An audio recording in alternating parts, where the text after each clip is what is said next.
এখনো বাড়ির সামনে হাঁটু পানি, নৌকা ছাড়া চলাচল করাই দায় দুর্গতদের।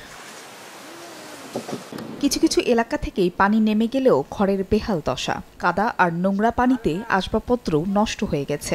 অনেক জায়গায় আতঙ্ক বেড়েছে সাপের। আমার বাড়ির অবস্থা তেমন ভালো না, দীর্ঘ 15 দিন আমরা পানিবন্দী। গবাদি পশু, হাঁস মুরগি নিয়ে আমরা বহুত বিপদে আছি।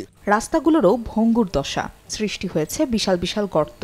কোনো কোনো অঞ্চলে এখনো সড়কগুলো তলিয়ে, গন্তব্যে যেতে বেগ পেতে হচ্ছে বাসিন্দাদের। খালগুলা সংস্কার করা, খনন করা করি। আমাদের এলাকাটার রাস্তাঘাট যেগুলো ভেঙে গেছে এগুলো সংস্কার করা প্রয়োজনে। বন্যা পরবর্তী যে পুনর্বাসন দরকার, যাদের মাটির ঘর আছে তাদের মাটির ঘরগুলো অনেকাংশে ক্ষতিগ্রস্ত হয়েছে। এদিকে চাঁদপুরের শাহরাস্তির পূর্ব ও দক্ষিণাঞ্চলের জলাবদ্ধতা এখনো দূর হয়নি। সবজি ক্ষেত, ধানের বীজতলা ও মাছের ঘের ক্ষতিগ্রস্ত হওয়ায় বিপাকে বন্যাত্মরা। ক্ষতি হয়েছে ফেনী শহরের ভোগ্যপণ্যের দোকানগুলো। টনকে টন গম ভিজে নষ্ট হয়ে গেছে। লোকসানের দুশ্চিন্তায় মাথায় হাত দোকানীদের। এর প্রভাব বাজারে পড়তে পারে বলে শঙ্কা ব্যবসায়ীদের।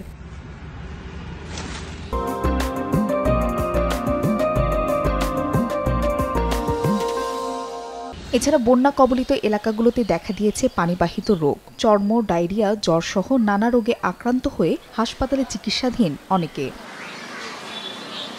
ফাহরিয়া ফারজানা, সময় সংবাদ।